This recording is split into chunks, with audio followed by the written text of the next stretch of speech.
시편 제61편 말씀입니다.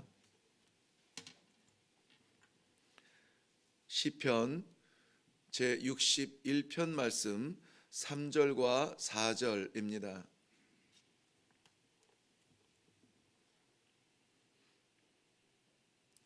(3절과 4절) 말씀을 우리 다 같이 한 목소리로 합독하도록 하겠습니다. 시작.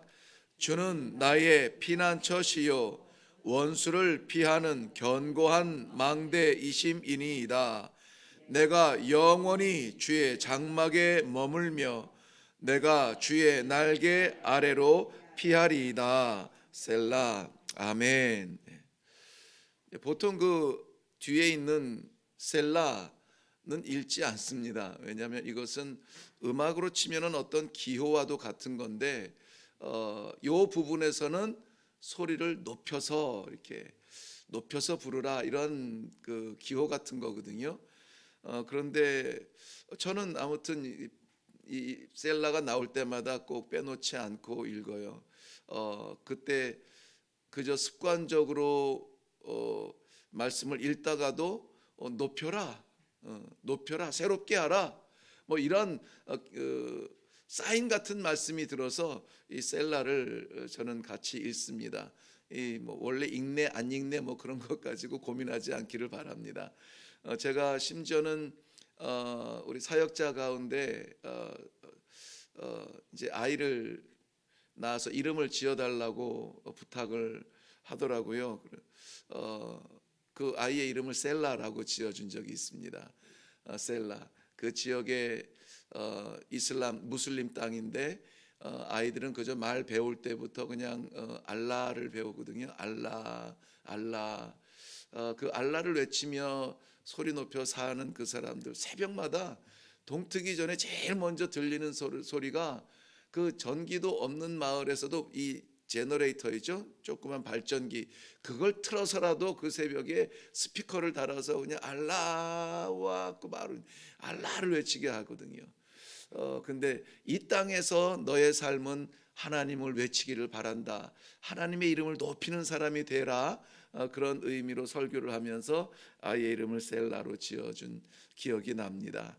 오늘 우리 하루의 삶 가운데서도 어제와 같은 그저 그런 하루가 아니라 정신 바짝 차리고 목소리를 높이고 우리 정성을 높여서 그야말로 지극히 높으신 하나님을 찬송하는 그런 복된 셀라의 하루가 되기를 바랍니다. 예, 오늘 우리 함께 나눈 말씀이 이 셀라, 목소리를 높일 수밖에 없는 상황이에요. 다윗의 신앙에서 목소리를 높여 주를 찬양할 수밖에 없는 상황이다. 이러면은 언뜻 떠오르는 다가오는 상황이 어떤 상황일까요?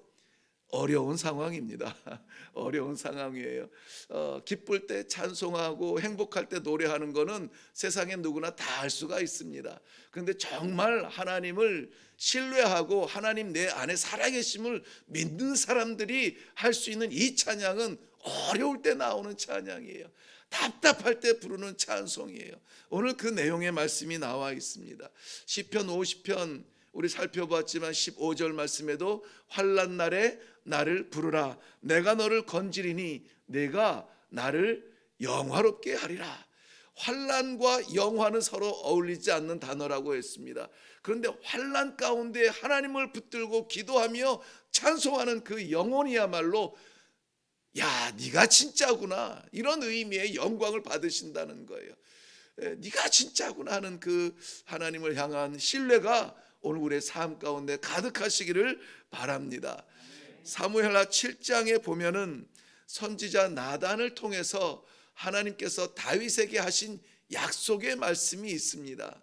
그 다윗에게 향한 하나님의 약속, 이 다윗 언약이라고 하는데요, 이 다윗 언약은 성경을 연구하는 분들에게도 이것은 늘 어떤 하나님의 언약의 기준, 뭐 아브라함의 언약, 뭐 이런 뭐 모세의 언약, 이런 것이 있듯이 다윗의 언약도 아주 중요한 언약의 기준이 되고 있는데요, 그 기준이 뭐냐면은 내가 너의 집을 세울 것이고 내가 너와 함께 항상 함께 있을 것이고 항상 함께 있을 것이고, 그리고 너의 왕자, 너의 왕위를 영원히 지켜줄 것이다.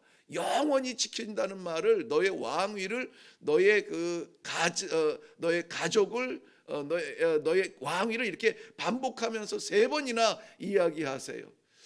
뭐 숫자에 우리가 매일 필요는 없지만은 성경에서 급작스럽게 뭐 3번씩 뭔가 반복된다는 것은 아주 중요한 약속, 변치 않을 약속, 완전한 약속을 할 때 하나님께서 보여주시는 그러한 단호한 마음이시거든요. 그런데 너의 왕위를 내가 견고하게 지킬 것이다 라는 이 말씀, 그 앞에 빼놓지 않는 말씀이 뭐냐면 영원이에요. 영원히 지킬 것이다. 이 단어는 이 땅 위에서 이 이스라엘의 왕의 자리에 다윗의 후손들이 계속 왕을 이어갈 것이라고 하는 그런 의미는 아니에요. 왜냐하면 세상에서는 영원한 것은 없습니다. 그러나 하나님께서 약속하신 이 왕위는 영원한 왕의 자리를 약속해 주시고 있거든요. 그것은 영원한 것은 우리 하나님의 나라밖에 없어요. 하나님의 나라의 그 왕권이 어디로부터? 너의 피로부터, 너의 후손으로부터, 너의 씨로부터 올 것이라고 하는 그 약속을 다윗에게 해 주셨어요. 그런데 중요한 것은 뭐냐면 다윗은 이 언약을 잊어버리지 않아요. 다윗은 이 언약을 붙들고 살아요. 기쁠 때나 슬플 때나 괴로울 때나 어려울 때나, 정말 오늘 본문 같은 배경이면은 그 아들 압살롬의 반역 때문에 도망가는 그 피난처, 하나님의 군대 마하나임의 지경에서 부를 수 있는 찬송의 결과를 얻기는 하지만은, 그러나 그 현상, 당장에 만나는 그 현상은 얼마나 끔찍합니까? 그 가운데에서도 다윗이 놓치지 않는 것은 이 언약이었습니다. 하나님의 약속, 내가 너의 왕위를 영원히 지켜줄 것이다. 그러니 지금 부끄럽지만은 아들의 반역을 통해서 내가 피난하고 세상 갈 곳 없는 이 답답한 일이지만, 그러나 나는 하나님을 찬양하리로다 하는 거예요. 오늘 이 다윗의 심정을 2절 말씀에는 이렇게 표현했습니다. 땅 끝에 서 있는 것 같다고 그래요. 땅 끝에. 더 이상 갈 곳도 없고, 더 이상 버틸 힘도 없고, 더 이상 의지할 사람도 없는 땅끝 절벽에 서 있는 것 같은 그 심정이 다윗의 마음이에요. 도대체 어디를 가야 되며 누구를 만나야 되며 무엇을 해야 될지 알 수 없는 이 암담한 상황에 오늘 3절과 4절 이 말씀을 다윗이 고백하고 있는 것입니다.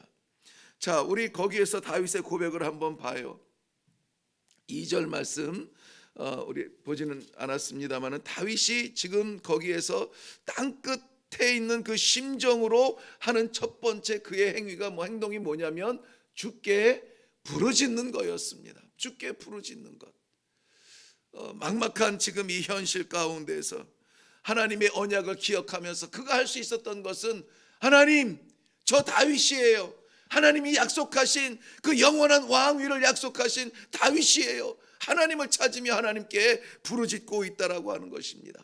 사랑하는 성도 여러분, 위기가 극심할수록 우리 간절한 마음으로 하나님 앞에 기도하잖아요. 한국 교회가 왜 그 뜨거운 기도를 잃어버리고 그 뜨거운 철야에 교회마다 들렸던 주야 외쳤던 그 소리들이 식어져 가는가? 너무 평안해서 아닌가? 너무 한국을 키워주셔서 그런 거 아닌가? 하나님께서 지금 이 코로나 바이러스로 전 세계에 어두움을 주시고 기도의 자리로 불러주신 것, 잠시 잊었던 하나님의 이름을 다시 부르게 하시는 것 아닌가? 이때야말로 더 기도할 때가 아닌가 하는 그런 절절함이 있지 않습니까? 기도의 자리가 먼저 회복이 되어져야 돼요. 그래야 이 바이러스가 회복이 되고, 그래야 경제가 회복이 되고, 그래야 나라가 회복이 되어졌을 때 하나님의 복을 누려요. 그때 하나님의 뜻을 우리가 이룰 수가 있습니다. 기도가 회복되지 아니하고 얻어지는 축복은 언제나 우리를 배반하고 돌아서며 우리에게 칼이 되어서 돌아올 수가 있어요. 그러므로 우리가 하나님의 작정 앞에서, 하나님의 계획 앞에서 어떠한 응답을 주시기 전에 먼저 기도함으로 말미암아 우리의 것들이 다 하나님 앞에 쏟아지고 낮아지고 아무것도 아닌 존재로 그저 하나님의 약속만 믿고 나아갈 수 있는 순전하고 순결한 아이 같은 신앙으로 다시 한번 설 수 있는 기회가 되어야 될 줄로 믿습니다. 이사야서 38장 말씀해 보면 히스기야의 기도가 나옵니다. 죽을 병으로 명령받은 다음에 히스기야가 벽을 바라보고, 이 벽을 바라본다는 말은 말씀드렸지만은 세상에서 방법을 찾지 않겠다는 말씀이에요. 벽을 바라보고 세상을 쳐다보지도 않고 하나님 앞에서 기도할 때에 그가 울부짖으며 기도하는 것, 그 모습을 보시면서 하나님께서 들으시는 것을 우리가 볼 수가 있습니다. 이것이 열왕기하 18장과 똑같은 본문이 같이 기록이 되어져 있는데, 똑같이 기록된 것이 있는데 무엇이냐면 저가 심히 통곡하며 그랬어요. 심히 통곡하며. 안 그렇겠습니까? 하나님께서 생명을 거두신다고 하는데, 질병 가운데 거두신다고 하는데 두렵지 않겠습니까? 그 간절한 마음으로 하나님 앞에 통곡하며 기도하는 그러한 심령, 하나님께서 이 시대의 기도 가운데 찾으시는 심령이 아닐까 생각이 되어집니다.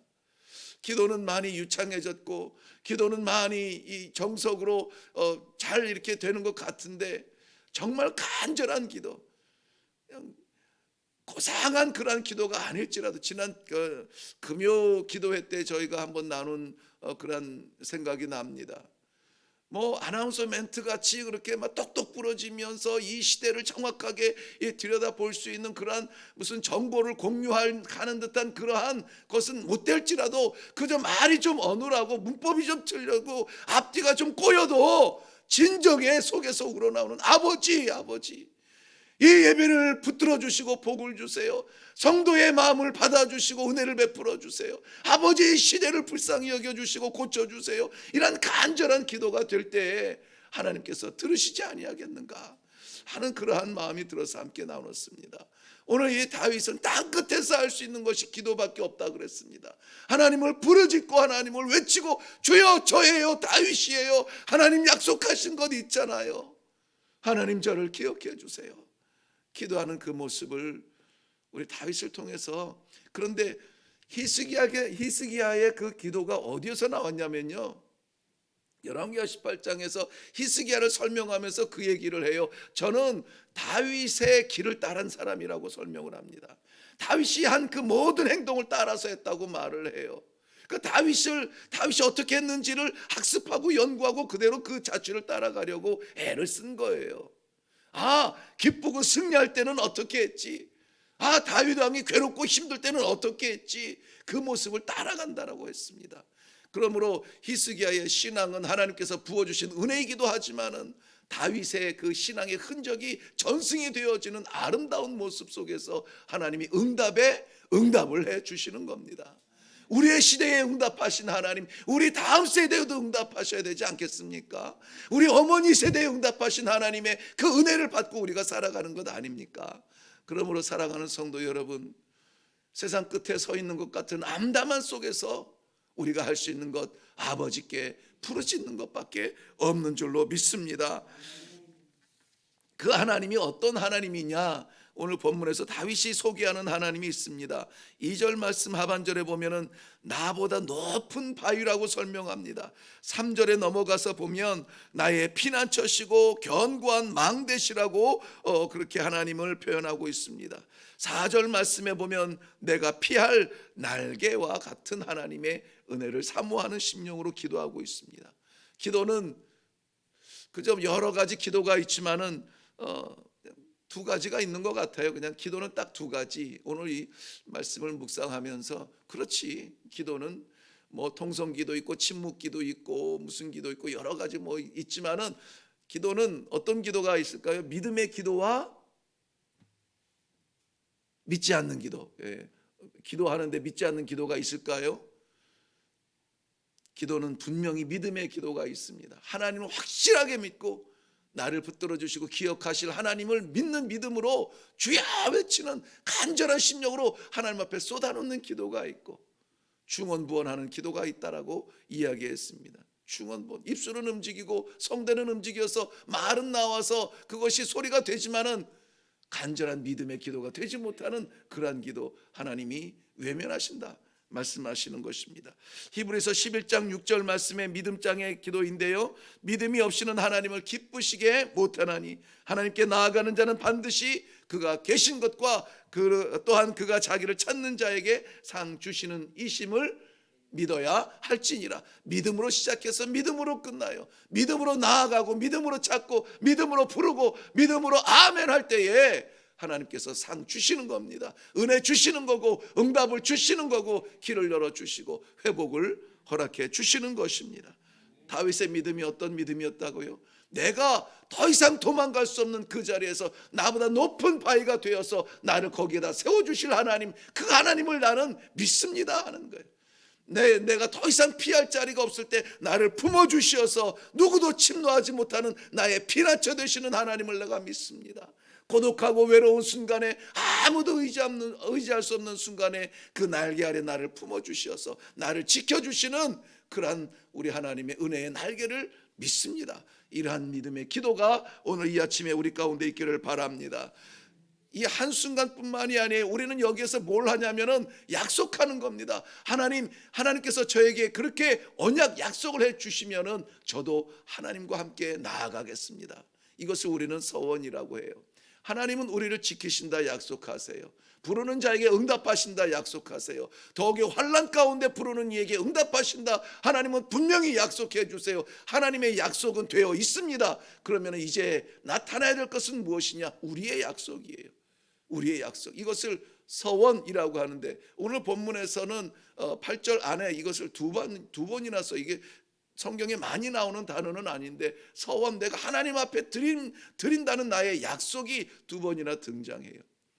무엇보다 내가 하나님 장막 안에 거하겠습니다. 하나님 말씀 안에 거하겠습니다. 하나님과 동행하겠습니다. 떠나지 않겠습니다. 이 약속을 하나님 앞에 드리기 바랍니다. 기도 가운데 하나님, 세상에 살지만 세상 방법이 아니라 하나님 말씀으로 살게요. 세상에 거하지만 세상을 찾지 아니하고 하나님을 바라볼게요. 저 문을 나설 때에 우리가 하나님과 동행하며 하나님의 말씀대로 살아가겠다는 약속, 우리의 약속과 하나님께서 그런 영혼들을 지켜주시고 응답하신다는 하나님의 약속의 만남이 아름답게 하모니가 되어서 이 하루를 축복 가운데 찬송할 수 있는 그런 하루가 될 수 있기를 바랍니다. 저는 그 마지막 줄을 이렇게 기록했어요. 아름다운 신앙의 콤비가 이루어져서 어려운 시기에 눈물 없는 하루, 찬송하는 하루가 되게 하여 주시옵소서 그랬습니다. 하나님과 우리의 아름다운 콤보, 요즘 아이들 말로는 콜라보레이션이라고 하는데 이 아름다운 합주, 하나님의 언약과 우리의 서약이 잘 이루어지는 귀한 하루가 되시기를 주님의 이름으로 축원합니다. 기도하겠습니다. 땅끝에 선 것 같은 고독한 순간에, 창피하고 부끄러운 순간에, 고난의 순간에 하나님을 바라보며 기도할 수 있는 이 믿음을 허락하여 주신 하나님 감사합니다. 이 아침에 부르신 주님의 백성들, 모든 삶의 현장 어떠한 자리일지라도 하나님을 바라보며 부르짖는 기도 가운데 하나님께서 도우시는 도움을 받아서 이 하루도 찬송으로 살아갈 수 있도록 은혜를 베풀어 주시옵소서. 감사드리옵고 예수님 이름으로 기도하옵나이다. 아멘. 네, 오늘 우리는 다윗의 형편 가운데 땅끝에 서 있는 심정으로 하나님을 부르짖는 기도를 함께 나누었습니다. 우리의 모든 삶 가운데 정말 하나님이 아니면 안 됩니다. 하나님 저예요. 하나님 약속하신 저예요. 그 하나님의 약속을 우리 담보로 기도하면서 하나님의 응답받고 우리 하나님 아버지 앞에 동행하며 나아가겠다고 작정하는 결단의 기도가 있기를 바랍니다. 가정의 문제도, 사회의 문제도, 나라의 문제도, 세상을 덮고 있는 이 질병의 모든 문제도 하나님 떠난 문제는 없습니다. 다 하나님께서 천지를 지으시고 운행하시고 섭리하는 가운데 계시는 만왕의 왕이라는 이 믿음이 있다면 우리의 삶의 호흡마저도 하나님 맡아 주시옵소서. 이 하루를 주님께 드립니다. 받아 주시옵소서. 하나님의 역사가 나타나는 하루가 되게 하여 주시옵소서. 기도하며 우리 다 같이 내려가기를 바랍니다. 주님 한번 외치고 기도하겠습니다.